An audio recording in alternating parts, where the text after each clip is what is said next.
जय हिंद और जय श्री राम। वीडियो को लाइक करिए, शेयर करिए, कमेंट करिए, चैनल को सब्सक्राइब करिए, नोटिफिकेशन बेल को दबाइए। आरंभ करते हैं वीडियो को दोस्तों। अभी मजा आएगा ना भिड़ो। सुधांशु जी, ये औरंगजेब 1707 में मरा। आपकी तो हिस्ट्री मेरे से क्या बहुतों से बहुत बेहतर है, मेरे पास गलत नात तो नहीं है। ये 300 साल बाद से भी ज्यादा के बाद ये कौन ये औरंगजेब के इतने प्रेमी है जो पूरे देश में आतंक फैलाए हुए हैं। और ये मोडस ऑपरेंडी सुधांशु जी, नू हरियाणा आपको याद है, लोग पूजा करने गए थे, नक्सल टाइप अटैक, गोरिल्ला अटैक पहाड़ों से हुआ था। अभी महू मध्य प्रदेश और अब नागपुर। ये थॉट प्रोसेस सेम है सुधांशु जी? देखिए, मैं एक गंभीर बात कहना चाहता हूं। ये प्रोफेसर जुनैद हारिस साहब बैठे हुए हैं, इन्होंने बहुत अच्छा अध्ययन कर रखा है, ये काफी वेल रेड आदमी है। मगर जुनैद हारिस साहब को अभी मैं सुन रहा था ज्वाइन करने से पहले, जब तक आपका कनेक्ट हो रहा था कोई टेक्निकल इशू की वजह से, तो इन्होंने कहा कि ताजमहल पे बुलडोजर चला देंगे। हारिस साहब, हम लोगों ने कभी नहीं कहा ताजमहल पे बुलडोजर चला देंगे, मगर ये पक्का जानिए, जिस दिन इस्लामी हुकूमत आ जाएगी उस दिन हनफी इस्लाम कहता है कि मज़ारे कुफ्र हैं और बुलडोजर चला दिया जाना चाहिए। और ये मैं हवा में नहीं बोल रहा हूं, इसी हिंदुस्तान में एक मजार तबाह की गई है, चरारे शरीफ याद है सर आपको, 90 के दशक में क्यों जला दी गई थी? उस कश्मीर में जिसको सूफीज्म का सबसे बड़ा सेंटर माना जाता था, क्योंकि एक पर्टिकुलर सेक्ट ऑफ इस्लाम के हिसाब से वो मजार का एग्जिस्टेंस एंटी इस्लामिक है। और फिर आपने कहा बम चला दिया गया। जनाब, आज तक कभी कोई ऐसा उदाहरण नहीं है कि किसी गैर मुस्लिम ने बम छोड़ा हो उसके अंदर, मगर बम वहां पे छूटते हैं जहां पर निजाम मुस्तफा है। पेशावर की मस्जिद में धमाके सुनते हैं हम लोग काबुल की मस्जिद में, शिया मस्जिद में धमाका हो गया, सीरिया में सुनते हैं, इराक में सुनते हैं। तो आप पढ़े लिखे हैं तो ईमानदारी से जहां पे प्रॉब्लम है उसको एक्सेप्ट करिए, डिनाई मत करिए। अब मैं भारत में आता हूं औरंगजेब के इशू पे। एक बात मैं करोड़ों दर्शकों से कहना चाहता हूं जो आपके देख रहे हैं, आजादी के बाद मुसलमान भारत की राष्ट्र की मुख्य धारा में मिलने को तैयार था। वो ये अपनी अलग आइडेंटिटी नहीं रखना छोड़ने को तैयार था। जो सरदार पटेल ने 3 जनवरी 1948 को कलकत्ता में अपने भाषण में कहा कि भारत के ज्यादातर मुसलमानों ने पाकिस्तान बनने के लिए वोट दिया है, जो बिल्कुल सच था, ये सरदार पटेल ने बोला है। परंतु मैं नहीं मानता कि एक दिन में दिल बदल गया। पर अब पुरानी बात छोड़ो, अब ये मत कहो कि मुझे अलग आइडेंटिटी चाहिए, अलग हमें मुकाम चाहिए, हमें अलग कानून चाहिए। देश के साथ मिलकर कैसे काम कर सकते हो इस पे देखो। और अब मैं उदाहरण देना चाहता हूं, 1961 तक सुन्नी सेंट्रल वक्फ बोर्ड राम मंदिर के मामले में पैरोकार ही नहीं था, क्योंकि के मोहम्मद ने लिखा है कि मुस्लिम समाज का एक बड़ा तबका मानता था कि हमें इन चक्करों में नहीं पड़ना चाहिए। जो हिंदुओं के लिए राम मंदिर का महत्व है, मुसलमानों के लिए उस सो कॉल्ड बाबरी मस्जिद का कोई खास महत्व नहीं है। मगर किसने भड़काया? सेकुलरिस्टों ने और कम्युनिस्टों ने। यह किस मुसलमान ने मांग की थी वक्फ बोर्ड की? जब 54 में नेहरू ने किया है। मेरे विचार से एक मुस्लिम नहीं दिखा सकते जिसने कहा हमें वक्फ बोर्ड चाहिए। नेहरू ने कहा हम देंगे, चिंता मत करो। मदरसे की अलग मांग किसी मुस्लिम ने नहीं की, नेहरू ने कहा हम देंगे, तुम चिंता मत करो। फिर इंदिरा गांधी आई, उन्होंने कहा लो हम उससे ज्यादा देंगे तुमको, लो हम मुस्लिम पर्सनल लॉ बोर्ड बना देंगे। फिर उसके बाद राजीव गांधी आए, अरे कल लो शाहबानो केस में हम शरिया को ऊपर कर देंगे। और मैं बताना चाहता हूं, जब आजादी मिली तो मैं क्यों कहना चाह रहा हूं, अभी वो कह रहे थे कि जय श्री राम का नारा लगा दिया मस्जिद के आगे तो भावनाएं हाथ हो गई। मैं लाखों दर्शकों से कहना चाहता हूं, बड़ा पुराना प्रसिद्ध गीत है, मन तड़पत हरि दर्शन को आज, मोरे तोरे बिन बिगड़े सगरे काज। शुद्ध भजन है ना। मैं दर्शकों से कहता हूं जाके देखिए किसने गाया है, मोहम्मद रफी ने। लिखा किसने है? शकील बदायूनी ने। और किसने इस पे संगीत दिया है? नौशाद अली। जनाब, वहां तो कोई समस्या नहीं थी। फिर यह समस्या कब हुई है? यह जब से देश सेकुलर बना है, 1976 42वां संविधान संशोधन। और इस सेकुलर वर्ड का ऐसा घनघोर दुरुपयोग राजनीतिक अर्थ में किया गया है कि वो मुस्लिम समाज, मैं वाटरशेड लाइन बोल रहा हूं, 1976 से पहले जिसकी पहचान थी बड़े बड़े शायर, बड़े बड़े नगमा निगार, बड़े बड़े कलाकार, बड़े बड़े फनकार, पिछले 25 साल में उसकी पहचान हो गई अपराधी और आतंकवादी। मैं और स्पष्ट बता देना चाहता हूं, 1976 से पहले मुस्लिम समाज की पहचान थी बड़े गुलाम अली, उस्ताद बिस्मिल्लाह खां, उस्ताद जाकिर हुसैन, साहिर लुधियानवी, जिगर मुरादाबादी, जोश मलियाबादी, हसरत जयपुरी, कैफी आजमी, अब पहचान कौन है? याकूब मेनन, इशरत जहां, जाकिर नायक, अबू सलेम, छोटा शकील, मुख्तार अंसारी, अतीक अहमद।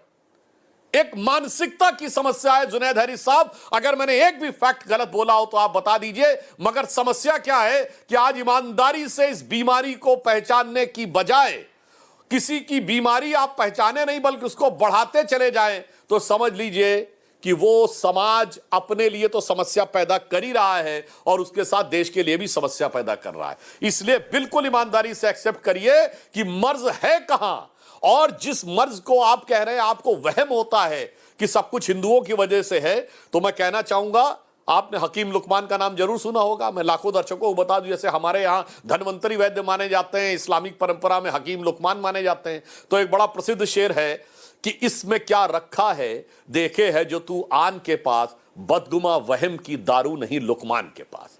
अगर वहम हो जाए, हर रोग का इलाज है, मगर वहम का कोई इलाज तो हकीम लुकमान भी नहीं दे सकते। तो वहम को छोड़िए, हकीकत में आकर देखिए, ईमानदारी से उसको समझिए और अच्छे और सच्चे मुसलमानों के साथ खड़े हुए जिनको हम सपोर्ट करते हैं। जैसे डॉक्टर एपीजे अब्दुल कलाम को राष्ट्रपति बनाया, आरिफ मोहम्मद खान साहब को हमने राज्यपाल बनाया। आइए और हमारे साथ मिलिए और देश में अपना योगदान दीजिए।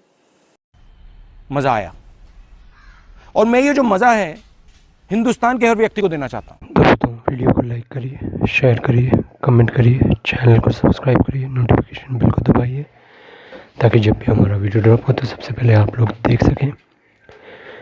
तो फिर इस वीडियो में हमारे जो सिद्धार्थ चतुर्वेदी जी हैं वो प्रोफेसर हैरिस उनके ऊपर बात कर रहे हैं।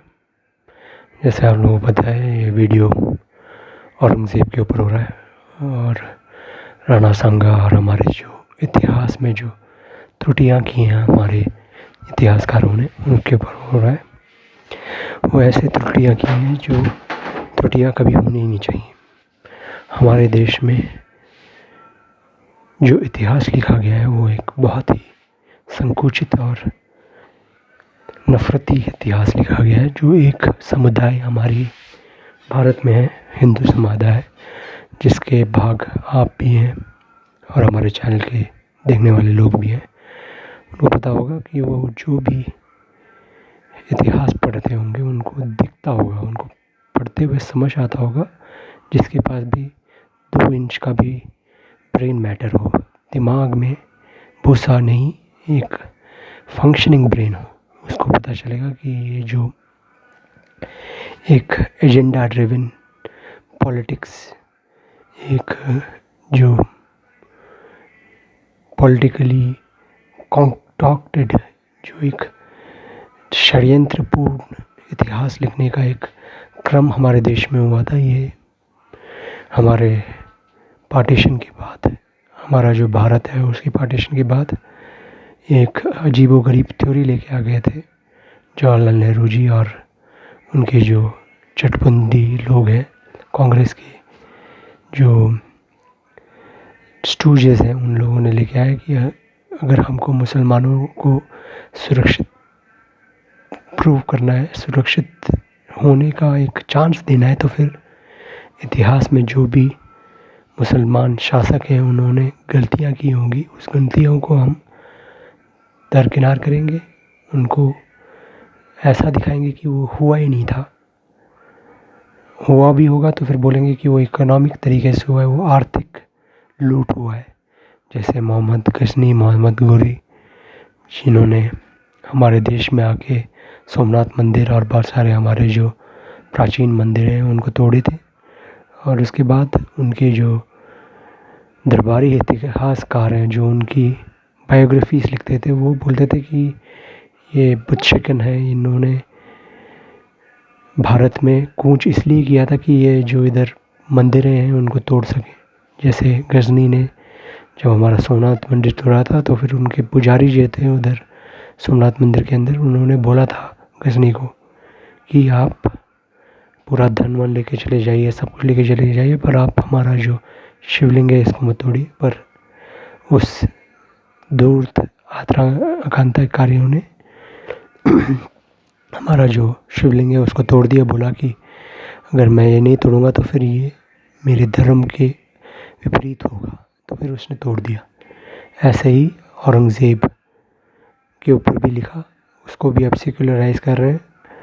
वो एक ऐसा बंदा था जिसने हमारे जो गुरु गोबिंद सिंह जी हैं उनके बच्चों को जो दीवार है उसमें चुनवाया। संभाजी महाराज, छत्रपति संभाजी महाराज को बंदी बनाने के बाद एक बहुत ही शर्मनाक तरीके से उनका मौत कराया, और वो भी शान से मौत को गले लगाया। उन्होंने कभी भी अपना धर्म परिवर्तन नहीं किया और अपना जो राज्य है, स्वराज्य है, उसको धोखा नहीं दिया उन्होंने, और एक शेर की तरह उनकी मृत्यु हुई, बिल्कुल निडर होके। जो हमारे छत्रपति शिवाजी महाराज हैं उनके बेटे होने का उन्होंने प्रमाण दिया। और जो बहुत सारे जो उनके धर्म के अंदर भी लीडर्स हुआ करते थे जो इनके जो इस्लाम का जो रिलीजन पर्सपेक्टिव था उससे बिलीव नहीं करते थे, उनको भी इन्होंने मार डाला था। और भी बहुत सारे कट्टरपंथी जो सोच है इनकी वो पूरी तरह लोगों के पास उद्वेलित थी।